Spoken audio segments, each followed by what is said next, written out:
खास विश्लेषण में आप सभी का स्वागत कर रहे हैं। आज हम स्टेट बैंक ऑफ इंडिया का जूनियर एसोसिएट रिक्रूटमेंट 2026 आया हुआ है, इसकी विशाल नोटिफिकेशन को डिकोड करने वाले हैं और आपके लिए एक अल्टीमेट रोड मैप तैयार करने वाले हैं।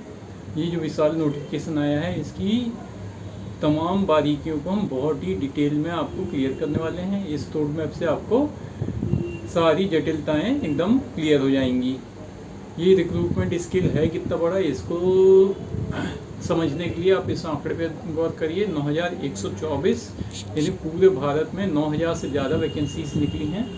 तो यदि बैंकिंग सेक्टर में आप अपना कैरियर बनाने का सोच रहे हो तो आपके लिए ये रोड मैप बहुत ही अल्टीमेट होने वाला है और ये अवसर भी आपके लिए असाधारण होने वाला है। आज के इस विश्लेषण में नोटिफिकेशन को हम 5 भागों में बांट कर देखने वाले हैं। द ग्रैंड अपॉर्चुनिटी, दूसरा कौन इसको अप्लाई कर सकता है, और तीसरा सैलरी क्या होगी आपकी, एम्प्लॉयमेंट का टर्म्स क्या होंगे, चौथा इंपॉर्टेंट डेट्स क्या होने वाली हैं और फीस कितनी लगेगी आप लोगों को, पांचवा रहेगा इस सिलेक्शन प्रोसेस क्या होगा, कैसे कैसे आपकी सिलेक्शन होगा, उसकी पूरी प्रोसेस की डिटेल बताएंगे। तो चलिए बिना किसी देरी के सबसे पहले सेशन की तरफ चलते हैं। ग्रैंड अपॉर्चुनिटी है क्या आपकी, ये देखते हैं। ये जो हज़ारों वैकेंसीज आखिर किस राज्य में और केंद्र शासित प्रदेशों में है वो देख लेते हैं। वैसे तो पूरे भारत में 24 राज्य हैं और केंद्र शासित प्रदेशों में भी ये वैकेंसीज आई हुई है, लेकिन सबसे ज़्यादा अवसर मिला है महाराष्ट्र वालों को। तमिलनाडु, उड़ीसा में हैं। अकेले महाराष्ट्र में 1718 पद हैं। जो उम्मीदवार इन राज्यों में काम करने के इच्छुक हैं उनके लिए ये सबसे बड़ा स्कोप साबित होने वाला है। इस रोड मैप में आगे बढ़ते हैं। अगला कदम क्रूशियल स्टेप्स की तरफ है। एलिजिबिलिटी तय होगी, कौन इसको अप्लाई कर सकता है, आखिर इन रोल्स के लिए कट ऑफ क्राइटेरिया क्या रहेगा आपका, ठीक है। इस नोटिफिकेशन में उम्र और पढ़ाई लिखाई को लेकर 3 काफ़ी सख्त बातें कही गई हैं। बिल्कुल साफ शब्दों में बता दिया जाए कि कौन इस रेस में है और कौन इससे बाहर होने वाला है। उम्र की बात करते हैं तो 1 अप्रैल 2026 तक जनरल बेस जो हैं जनरल कैंडिडेट, उनके लिए लिमिट रखी गई है 20 से 28 साल की। ये फिक्स है, लेकिन अलग अलग कैटेगरीज से यदि आप आ रहे हो तो ये अच्छी बात है कि उनको अलग से छूट मिलेगी। जैसा गवर्नमेंट वैकेंसीज़ के लिए सभी जगह छूट होती है, वैसे यहाँ पे भी आपको मिलने वाली है। ओबीसी के लिए 3 साल की छूट रहती है, एससी एसटी के लिए 5 साल की छूट होती है। इसके अलावा किसी भी स्ट्रीम से आपने ग्रेजुएशन किया है तो ग्रेजुएशन की डिग्री है, लेकिन दिलचस्प बात यह है कि पासिंग डेट आपकी 31 दिसंबर 2026 या उससे पहले की होनी चाहिए। यानी इसका सीधा सा मतलब है जो स्टूडेंट अपने फाइनल ईयर में हैं वो प्रोविजनली अपनी किस्मत को आजमा सकते हैं। है ना कमाल की बात। एलिजिबिलिटी क्लियर होने के बाद अब आगे बढ़ते हैं सेशन 3 की तरफ। सैलरी और एम्प्लॉयमेंट टर्म्स। यहाँ हम नौकरी की ज़मीनी हकीकत को समझते हैं। 46,000 रुपये मुंबई जैसे बड़े शहर में यदि आपकी पोस्टिंग हो जाती है तो ग्रेजुएट जूनियर एसोसिएट्स के लिए शुरुआती सैलरी लगभग इतनी ही होगी। इसमें डीए और सारी भत्ते जो मिलते हैं वो भी शामिल हैं। कैरियर की शुरुआत के लिए अमाउंट सच में बहुत इम्प्रेसिव है ये, लेकिन इस शानदार सैलरी के साथ कुछ कड़ी शर्तें भी हैं। कम से कम 6 महीने का आपका प्रोविज़न पीरियड होगा।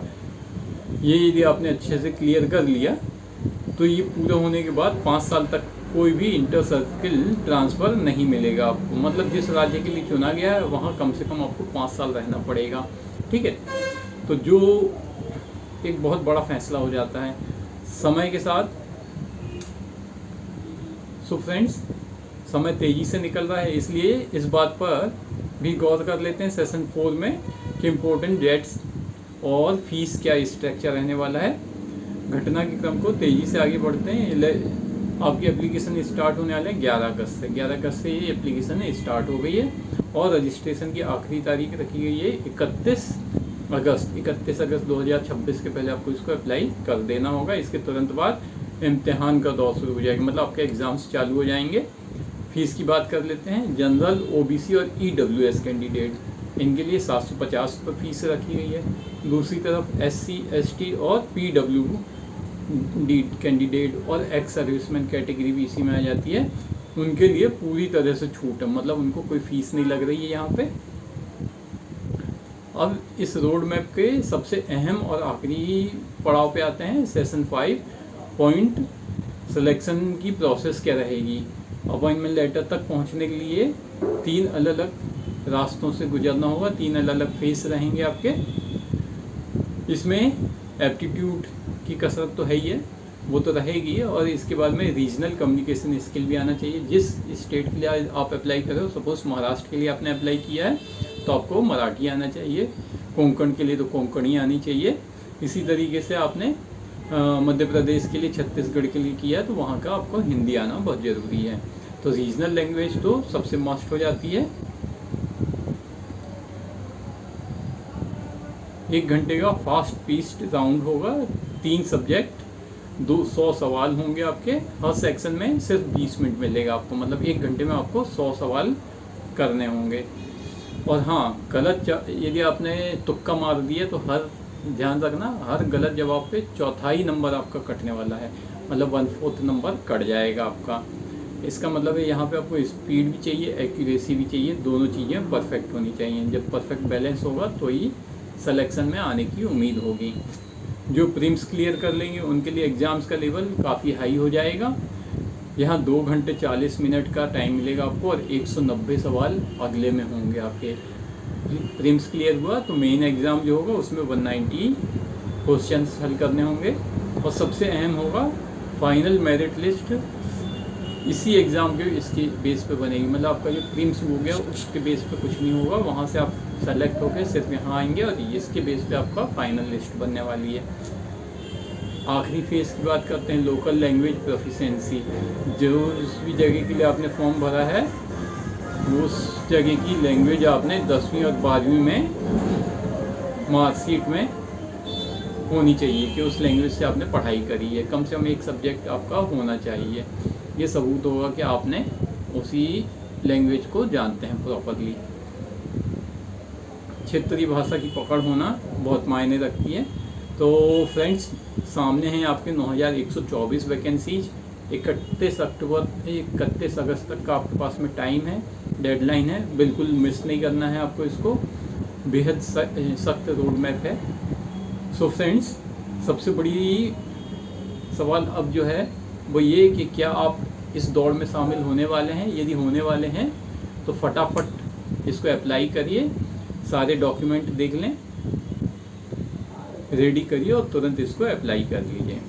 फ्रेंड्स, जानकारी अच्छी लगी हो तो चैनल को सब्सक्राइब कर लीजिए, वीडियो को लाइक कर दीजिए, अपने फ्रेंड्स के साथ शेयर भी करिए। कोई भी क्वेश्चंस हैं इससे रिलेटेड तो कमेंट बॉक्स में पूछना मत भूलिए।